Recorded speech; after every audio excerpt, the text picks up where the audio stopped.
Sabu tunnel ടീമിനെ, അതായത് entertainment ടീമിനെ ഒരു പ്രാങ്ക് കൊടുത്തിരുന്നു. നോറയെ പ്രവോക്ക് ചെയ്യുക എന്നുള്ളതായിരുന്നു പ്രാങ്ക്.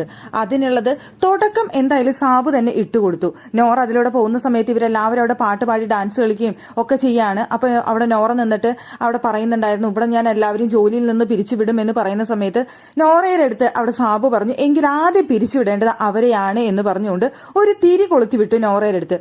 നോറ ചെന്നിട്ട് അപ്പോൾ തന്നെ പവർ റൂമിൽ പോയിട്ട് ഇത് സംസാരിച്ചു. അവിടെ ഇങ്ങനെ പറയുന്നു ഗസ്റ്റ്, അവരുടെ അടുത്ത് നമുക്ക് ചെന്ന് സംസാരിക്കാം എന്ന് പറഞ്ഞുകൊണ്ട് പവർ റൂമിലുള്ള എല്ലാവരും കൂടിയിട്ട് എന്റർടൈൻമെന്റ് ടീമിന്റെ അടുത്തേക്ക് വരാണ് സംസാരിക്കാനായിട്ട്.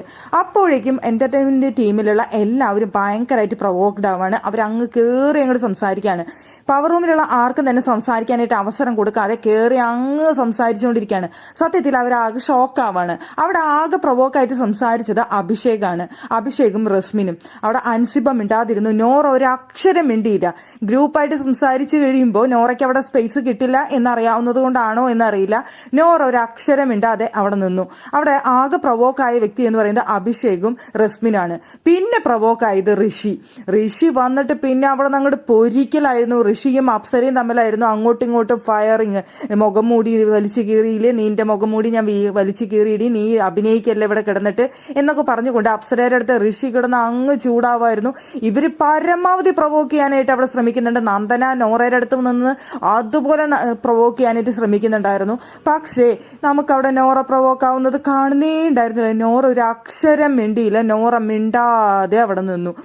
ഇവര് പരമാവധി ശ്രമിച്ചു എന്ന് പറഞ്ഞാൽ പരമാവധി ശ്രമിച്ചു. പക്ഷെ എനിക്ക് തോന്നുന്നു അത് പ്രാങ്ക് ചീറ്റി പോയിന്ന്. നോറയെ പ്രൊവോക്ക് ചെയ്യാനാണ് അവിടെ കൊടുത്തതെങ്കിൽ അവിടെ പ്രൊവോക്ഡ് ആയത് അഭിഷേകും ഋഷിയാണ് മെയിനായിട്ട്. പിന്നീട് റസ്മിന് ഒരു സംശയം. റസ്മിൻ സാബുവിന്റെ അടുത്ത് വന്നിട്ട് ചോദിക്കുന്നുണ്ട്, ഇത് പ്രാങ്ക് ആണോ എന്ന് ചോദിക്കുന്നുണ്ട്. അപ്പൊ സാബു പറഞ്ഞു, ഞാൻ റൂമിൽ പോയിരിക്കാൻ പോവാണ്, എനിക്കിതിലൊരു പങ്കുമില്ല എന്ന് പറഞ്ഞുകൊണ്ട് സാബു പോകുമ്പോൾ ഇവിടെ അപ്സര വന്നിട്ട് സാർ ഞങ്ങളുടെ കൂടെ ഒന്ന് ഡാൻസ് കളിക്കുമോ എന്ന് ചോദിച്ചുകൊണ്ട് വരുന്നുണ്ട്. അപ്പൊ ഞാനില്ല എന്ന് സാബു പറയുന്ന സമയത്ത് ഞങ്ങളെ ജോലിയിൽ നിന്ന് പിരിച്ചുവിട്ട് എന്തായാലും ഞങ്ങൾ ഇനി പാട്ട് പാടാൻ പോവാണെന്നൊക്കെ പറഞ്ഞ് അവരവിടെ പാട്ട് പാടുന്നുണ്ട്.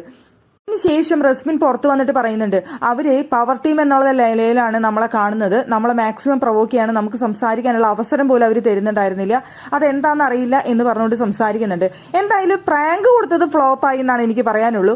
നോറയെ പ്രൊവോക്ക് ചെയ്യാനായിരുന്നു അവിടെ പ്രാങ്ക് കൊടുത്തത്. പക്ഷെ അവർ മൊത്തത്തിൽ പവർ ടീമിനെയാണ് പ്രൊവോക്ക് ചെയ്യാൻ നോക്കിയത്. മൊത്തത്തിൽ അവിടെ പവർ ടീമിനെയാണ് പ്രൊവോക്ക് ചെയ്യാൻ നോക്കിയത്. പവർ ടീമിൽ തന്നെ അവിടെ ഭയങ്കരമായിട്ട് പ്രൊവോക്ക് ആയത് അഭിഷേകാണ്. പക്ഷേ അത് കഴിഞ്ഞിട്ട് ഏറ്റവും കൂടുതൽ പ്രൊവോക്ക് ആയത് ആരാന്ന് ചോദിച്ചു കഴിഞ്ഞാൽ ഋഷിയായിരുന്നു. ഋഷി അവിടെ കിടന്ന് ചാടി കടിച്ച് എന്തൊക്കെയോ പറഞ്ഞ് ഭയങ്കര സീനാക്കായിരുന്നു ഋഷി. അവിടെ ഏറ്റവും കൂടുതൽ പ്രൊവോക്ക് ആയത് ഋഷിയായിരുന്നു. സത്യത്തിൽ അവിടെ പ്രാങ്ക് കൊടുക്കേണ്ടത് ഋഷിയെ പ്രൊവോക്ക് ആക്കാനായിരുന്നു എന്ന് തോന്നിപ്പോയി. നോറ ഒരു അക്ഷരം മിണ്ടിയില്ല. പ്രാങ്ക് വമ്പൻ ഫ്ലോപ്പ് ആയി എന്നാണ് എനിക്ക് തോന്നിയത്.